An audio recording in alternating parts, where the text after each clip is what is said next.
자, 오늘 우리가 함께 풀어볼 이야기는 파이넴텍이라는 회사인데요. 이게 뭐랄까 하나의 거대한 퍼즐 같습니다. 지금부터 저랑 같이 그 조각들 하나씩 한번 맞춰보시죠. 이야기의 시작부터가 좀 이상합니다. 어떤 회사가 있는데 매출이 무려 37%나 뚝 떨어졌어요. 그런데 말이죠, 애널리스트들은 이 회사가 곧 퀀텀 점프를 할 거라고 예측을 합니다. 아니, 이게 도대체 어떻게 가능한 일일까요? 자, 실제 숫자를 한번 보시죠. 2025년 실적인데 정말 아이러니합니다. 매출은 2,391억 원으로 37%나 줄었어요. 그런데 영업이익은 또 18억 원 흑자 전환을 했네요. 근데 마지막에 당기순 손실을 보면 무려 237억 원 적자입니다. 매출은 줄고 영업이익은 찔끔 흑자인데 순손실은 엄청나다. 이게 바로 오늘의 퍼즐입니다. 자, 그럼 이 미스터리를 풀 첫 번째 단서부터 찾아볼까요? 그 해답은 바로 회계장부 속에 숨어 있었습니다. 이걸 전략적인 빅베스라고 하는데요. 한번 보시죠. 빅베스? 말이 좀 어렵죠. 아주 쉽게 말해서 목욕탕에서 때를 미는 거라고 생각하시면 돼요.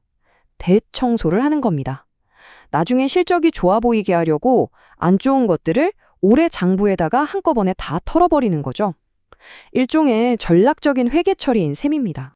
그래서 아까 봤던 그 237억 원 순손실의 정체가 뭐냐? 바로 이 255억 원의 일회성 손실 때문이었습니다. 근데 여기서 진짜 중요한 건요, 이게 회사 통장에서 실제로 돈이 나간 게 아니라는 거예요.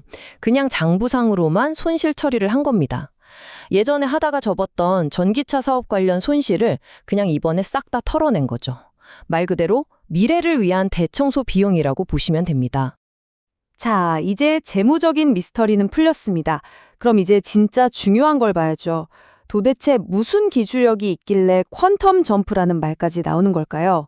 이 회사의 진짜 비밀 무기를 한번 들여다보겠습니다. 파이넴텍이 가진 기술은 레이저 드릴링이라는 건데요. 예전 기술인 화학적 식각이랑 비교해보면 이건 뭐 차원이 다릅니다. 예전에는 화학약품으로 녹여서 만들었다면 이제는 빛, 레이저로 정교하게 잘라내는 거예요. 정밀도가 밀리미터 단위에서 마이크로미터 단위로 바뀌었는데 이게 어느 정도냐면 폴더블 폰의 가장 큰 단점인 화면 주름을 거의 없애버릴 수 있는 수준입니다. 이건 그냥 개선이 아니라 말 그대로 게임 체인저죠. 어느 정도냐면요, 이런 표현까지 나옵니다. 마치 처음부터 하나의 완벽한 통유리였던 것처럼. 폴더블 폰을 폈는데 주름이 거의 안 보인다는 거죠. 바로 이 기술력 때문에 이름만 대면 알만한 그 글로벌 기업들이 이 회사를 주목하기 시작한 겁니다. 그럼 다른 회사들은 왜 이 기술을 못 따라할까요? 여기에는 세 개의 아주 높은 벽이 있습니다. 첫째, 돈이 어마어마하게 들어요. 초기 투자만 수천억 원이 필요하죠. 둘째, 돈만 있다고 되는 게 아닙니다. 불량 없이 배량 생산하는 노하우, 즉 수요를 잡는데 엄청난 시간이 걸립니다. 마지막으로 생산 능력, 즉 캐파가 중요하죠. 2025년에만 500억 원 이상을 투자해서 경쟁사들이 따라오려면 몇 년은 걸릴 생산 능력을 이미 확보해 버렸습니다. 돈, 시간, 규모, 이 세 가지가 합쳐져서 아무도 넘볼 수 없는 기술적 해자, 즉 성벽을 쌓아 올린 거죠. 자, 이렇게 엄청난 무기를 만들었는데 이걸 어디에 쓸까요? 이제 이 무기를 장착하고 달릴 두 개의 거대한 성장 엔진에 대해 이야기해 보겠습니다. 바로 애플과 삼성입니다. 첫 번째 엔진, 바로 그 북미의 거대 고객사, 사실상 애플이죠. 애플이 왜 수많은 회사 중에 파이넴텍을 골랐을까요? 이유가 다 있습니다.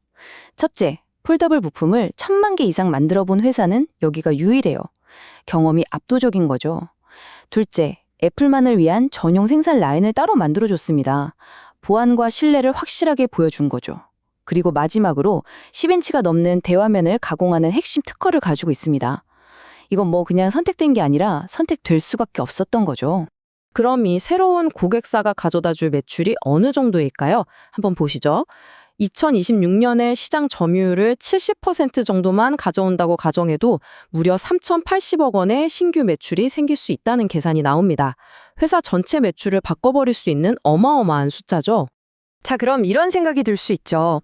애플이랑 일하면 기존 고객이었던 삼성과는 멀어지는 거 아니야?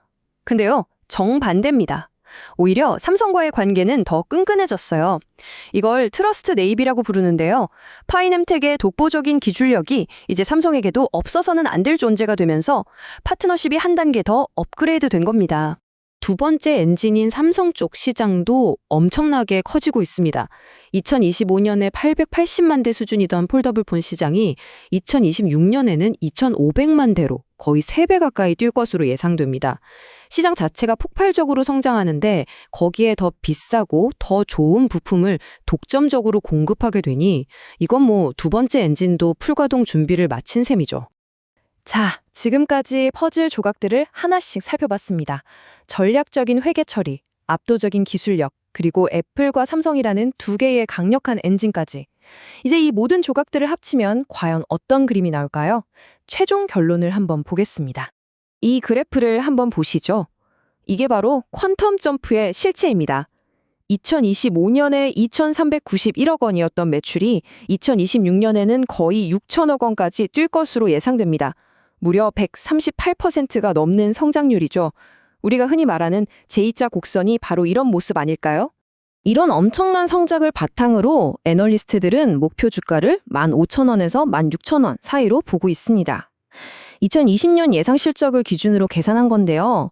현재 주가 대비 50% 이상 오를 수 있다는 분석인 거죠. 물론 이렇게 장밋빛 전망만 있는 건 아닙니다. 리스크도 분명히 있죠. 예를 들어서 북미 고객사, 즉 애플의 폴더블폰 출시가 2027년으로 미뤄질 수도 있고요. 아니면 중국 경쟁사들이 말도 안 되는 싼 가격으로 치고 들어올 수도 있습니다. 또 기존에 하던 2차 전지 사업이 계속 부진할 수도 있겠죠. 하지만 분석에 따르면 이런 리스크들에 대해서도 회사가 충분히 방어할 수 있는 준비가 되어 있다고 합니다. 지금까지의 모든 이야기를 딱 한 문장으로 요약하면 이렇습니다. 악재는 사라졌다. 성장은 확실하다. 주식은 저평가되어 있다. 이 분석의 핵심 결론이 바로 이 문장에 다 담겨 있다고 볼 수 있겠네요. 자, 이제 퍼즐의 모든 조각이 여러분 앞에 놓여 있습니다. 파이넴텍, 정말 J커브 성장의 시작점에 서 있는 걸까요? 아니면 이 화려한 기대감 뒤에 우리가 아직 보지 못한 또 다른 리스크가 숨어 있는 걸까요? 판단은 여러분의 몫입니다.